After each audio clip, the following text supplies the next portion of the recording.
Hi, Stephen Ewens here from Shadow Tactical Solutions, and I want to show you a weapon that I've been using lately, and I've really actually grown to enjoy this weapon. I've shot a lot of different black guns in my time, but this Smith & Wesson M&P15 has actually really proven to be quite a reliable and versatile weapon.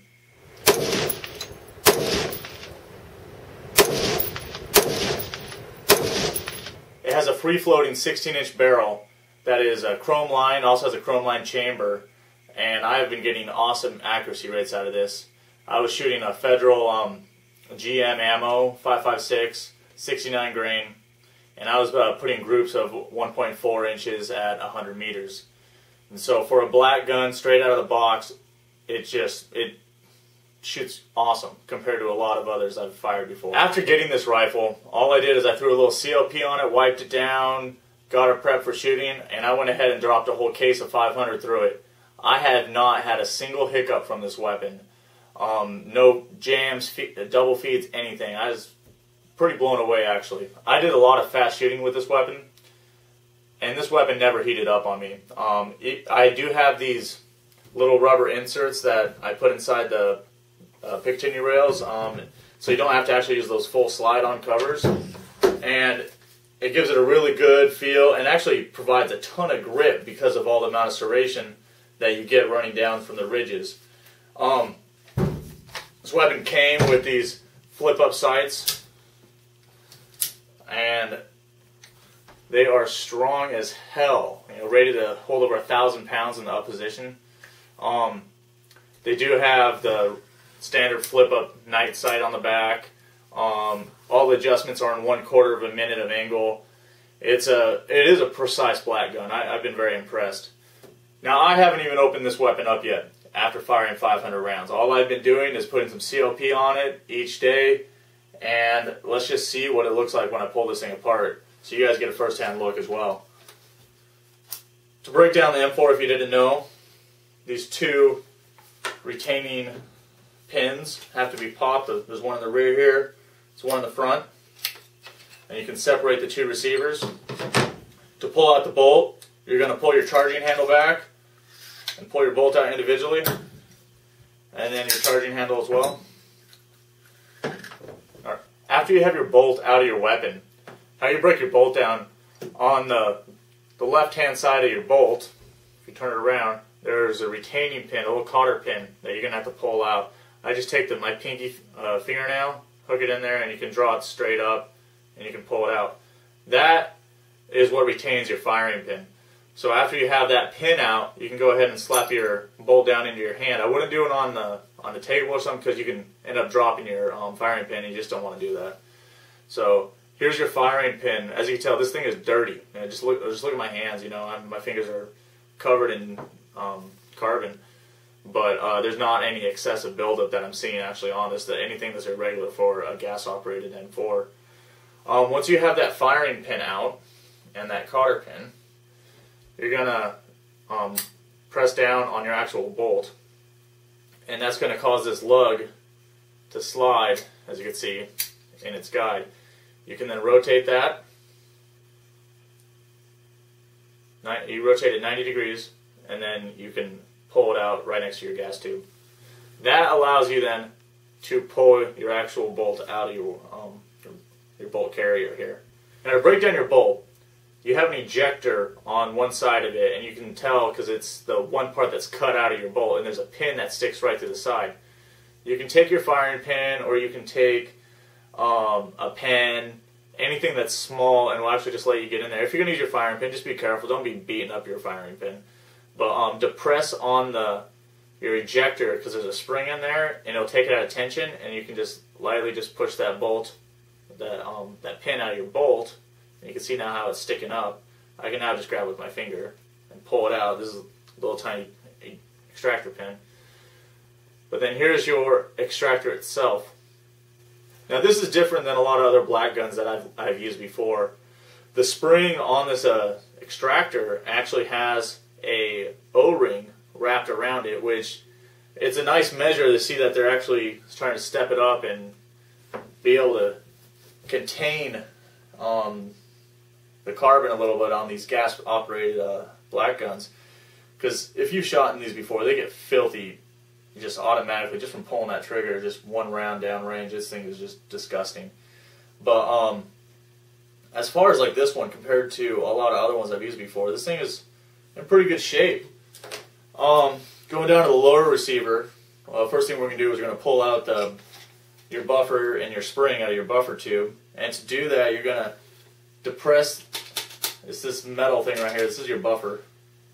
And you're going to see, you can see this in the video, there is a little spring-loaded retention pin that sticks up out of your receiver. When you push down on your buffer, you can depress that and then release your buffer, and the spring and your buffer is going to come out. Now this usually doesn't get very dirty ever, like there's just a little bit of oil and carbon on it. But you still have to clean it, you have to maintain it.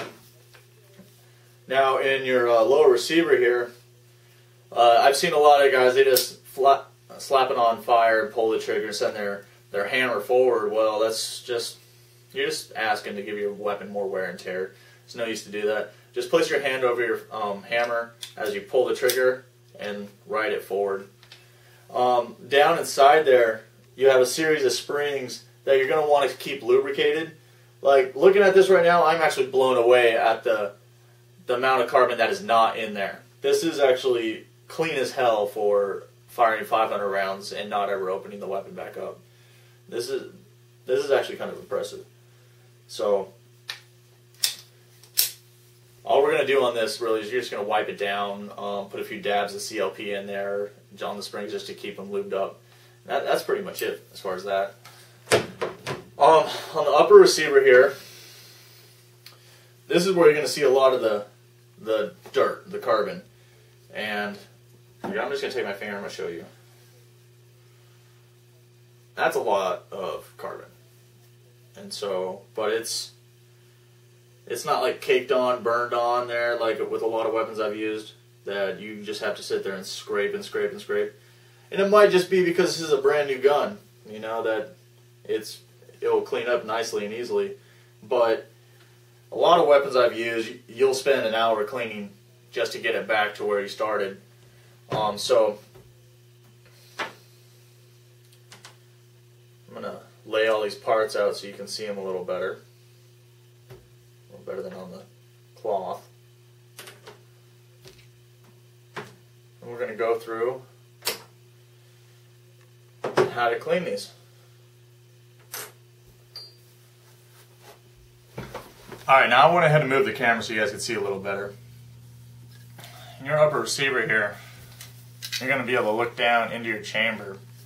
You're going to actually be able to see with the camera. But down inside here in your star chamber, that's where most of your buildup's always going to be on your weapon, especially a gas-operated weapon like this. And to clean it out, the number one tool that I've always seen is just Q-tips. You're going to want to get in there, and there's these little grooves. You want to first, you want to clean out all your grooves of your star chamber, and you can do this with the star chamber brushes, specialized bore brushes that allow you to get in there, break up all the carbon and everything. But even after that, you're still going to have to bust out the tried and true Q-tips, and you're just going to have to scrape around and just Q-tips, CLP, and rags, and you can use bore snakes, bore brushes, cleaning swatches. Like, it's pretty basic as far as what you need to clean this weapon. There's not really any specialized tools for the M4 that you would need. But like, look at that. All I did was just dip that in there on each end, and this thing is black. And I'm not surprised. I'm not saying that's bad in this weapon. It's a gas-operated M4, and I put 500 rounds through it, so it's not unusual.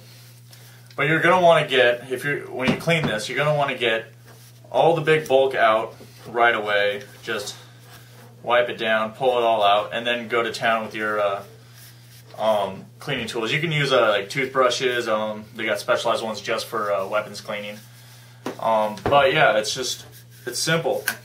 You're going to want to get all the carbon out of your upper receiver here.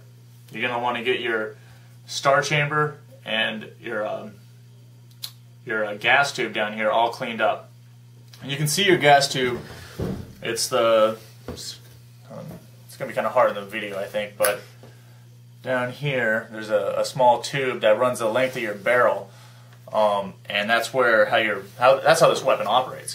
You know, when the round is fired, it travels down the barrel, and the hot gases following the round will come up to the gas tube, travel back, and as the gas travels back, it then pushes on your bolt, which, with your bolt right here, on the top of your bolt, this is where your gas tube slides into. And so, with this little tube, right there, on top, when the gas hits that, it sends the bolt back into the weapon and reloads another round. So that's where you're going to get most of your dirt, you know. In a gas-fired weapon, your entire weapon is exposed to the effects of the combustion, unlike with like a piston-driven weapon where all of it stays from the barrel up until your gas block with your piston. So now, after you clean up your upper receiver, as far as just the receiver section on your barrel, I always tell people don't clean your barrel until after your receiver is clean. So once you get your barrel cleaned, you can then you can pull like a bore snake through it a couple times. When I use a bore snake, this is a 5.56 bore snake. Here, let me open it up for you. But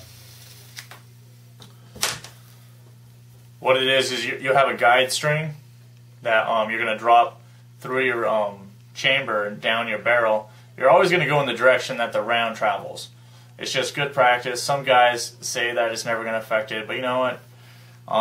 As an old sniper, I always was trained this way, and this is how I'm always going to do it.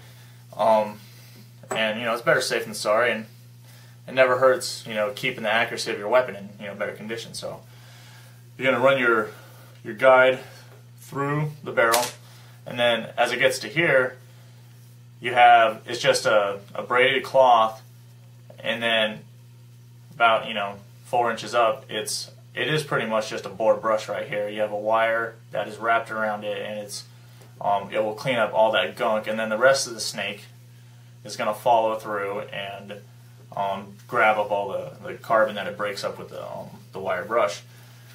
The problem with these is that if you use them a lot, they're going to get dirty, and you're just constantly sending a dirty bore snake through your weapon. And so when I use them, I like to use them as like a primary clean because I don't like going through a lot of swatches. So I'll run this through my weapon several times, but then I'll grab a swatch on a actual like a pull guide and run it through the weapon. But so yeah, as far as like cleaning this, you can leave the outside of this weapon as dirty as hell, pretty much, and it's still going to work. It's the internals that matter. You know, like it's always good to keep your weapon clean, though, just out for corrosion, you know, sake. But there you go. Do the internals on that, get it all shined up, and when you do your last run of swatches through it, always make sure to dab them with some CLP. There's guys out there that use like copper remover and everything, and it all depends on really which weapon you're using. With this, it has the chrome lined barrel, and this thing is going to be durable as hell. You know, I'm just going to say, like, it's not going to take much to clean this weapon out and keep it in good shape. As far as your bolt carrier, this is this is what you're going to spend a lot of your time on as far as cleaning. You know, you want to get first of all, just get all the old CLP off of it. Just take a rag, wipe it down so you know what you're working with, really. And once you get this thing dried out, and you shouldn't have a whole ton of CLP on it anyways, and if you are, you're kind of asking for trouble, because the more oil you're going to run, the more likely sand and dirt, just carbons are going to catch in the oil, and then you're going to have enough buildup in your weapon that you're going to bring a jam on yourself. So you don't want to be over oiling your weapon. But as far as cleaning, you're going to want to clean your gas tube. I just punch it a couple times with a Q-tip, you know, and just, you can see, you know, there's carbon on it. And then as far as where you're, inside your bolt carrier for your bolt, you're going to want to get down in here and scrub all this out. And you're probably going to need a tool. you can take a bore brush, like an old bore brush that you're not sending through your barrel anymore, and just scrub it down. You know, pretty much you're taking a copper brush and a copper wire brush and just, you know, brushing this thing down. Or you can use those toothbrushes like I was talking about. But it's pretty, you know, simple. You just clean it until there's no more black coming off on your Q-tips, and then you got a sparkling clean weapon. You know, and you don't even have to get it that clean. The weapon's still gonna work, as long as you have it in a decent, you know, condition. It doesn't have to be GI'd or to the specs of, you know, when you were back in, you know, basic training, you know, having to scrub weapons for hours. But now that we've talked about the bolt carrier, let's talk about the bolt itself. Now this, you're gonna want to clean actually pretty good, because you're gonna see, like you can see it now, there's discoloration on the bolt face. The copper itself from the rounds has left its imprints, and there's copper now built up on this bolt face, and you're gonna want to get all that off. And that's something where you can go at it with like a dental pick. You can go at it with the, you know, copper brushes like I was talking about. But in the end, after all that's even done, you're just going to go back to your Q-tips and scrub it out and get it good and clean. As far as all the small pieces, they're all pretty simple. All your pins, they just get wiped down. You know, you usually don't get much buildup on your lug. There's usually a little bit, you know, just, you know, scrub it down with the toothbrush and then wipe it down. Same with your charging handle. It's just, there's only one moving part on it right here, and you can just pretty much just grind it out with a Q-tip and then drop a little bit of CLP in there, because there's a little spring, a return spring in there that causes the catch to move. As far as your buffer spring and your buffer, same thing. They just get wiped down. You know, they don't have to be crazy clean. And you can just take your rag, you run it through the spring like this, and then as you're holding it, you just twist your spring. You're going to just run it all the way through, and it's going to come out the other side, you know, clean. And so you do this, and then after you're all done getting it cleaned up, go ahead and take your rag and get some CLP on it, and just brush it, you know, wipe it down. Just a nice light coat of CLP on this. And that's not even because it's really a moving part, but I've heard a lot of springs in my days that are just like through the buffer tube, and it just sounds like crap, and you don't ever want that. You know, you don't want a gun that sounds like just garbage. But yeah, wipe it down, and after you're done with all this, well, firing pin, probably the easiest part to clean. You know, if you just wipe it down until you get all the black off, the carbon off. If you can't, like you're going to see like there's little bits of buildup on the firing pin itself to where it's no longer shiny. You're going to have to scrape those off, and you can use, like I was saying, a wire brush or, you know, an old bore brush. You can use, like if it gets really bad, like I've used old Leathermans. You know, I've taken dull blades that of the knives that I don't use anymore, and you just scrape the carbon off. You just got to be careful, because this is all aluminum, and so if you're not paying attention to what you're doing, you're going to be marring your own equipment, and then you're just asking for, you know, things to go wrong. As far as putting this back together, it's pretty simple. You're going to put a light coat of CLP.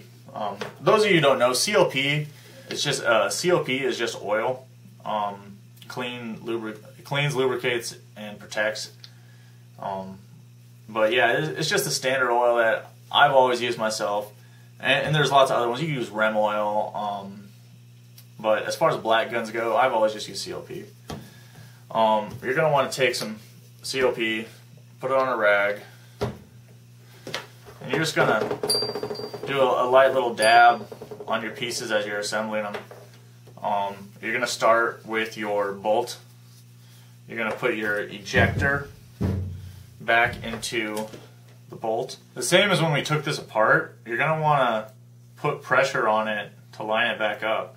So you get it in position, and you can once you have it lined up, you can take your pin, and with this I'm noticing it's more difficult than with other black guns. That pin, that spring they have in here with that O-ring has actually quite a bit of tension on it.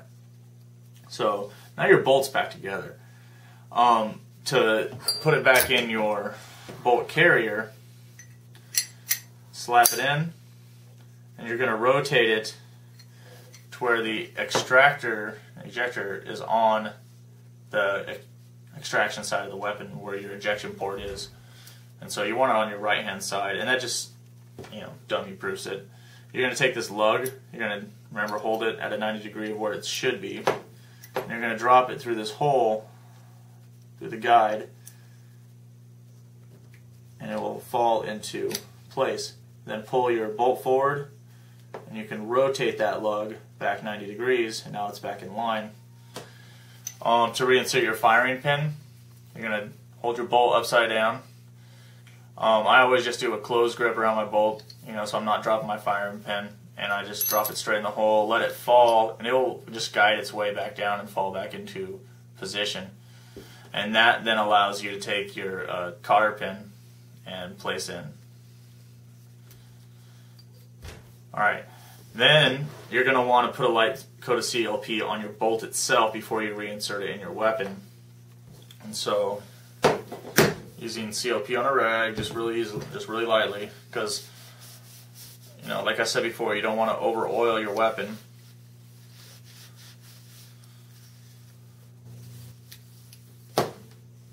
And like when you go to a range, you're going to want to shoot, you want to add a little bit more oil.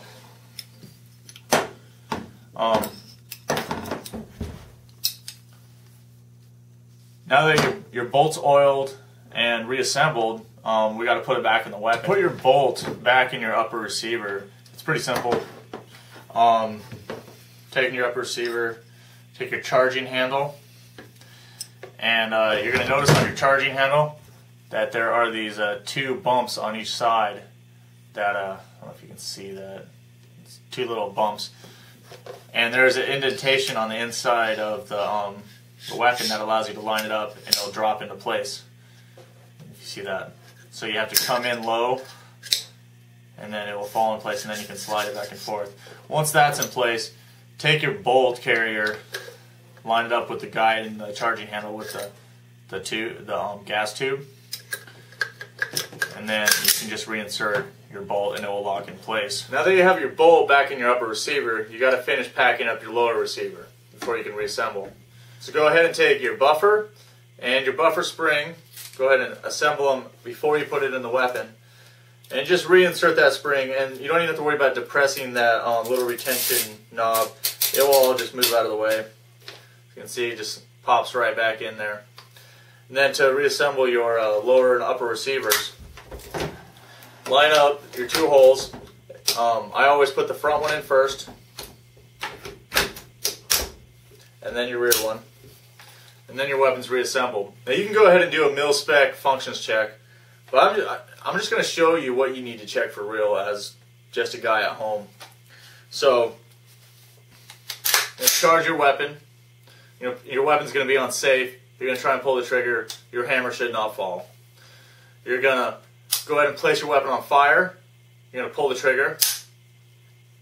Firing pin falls, and then you're going to charge your weapon and release, and you should get a metallic click.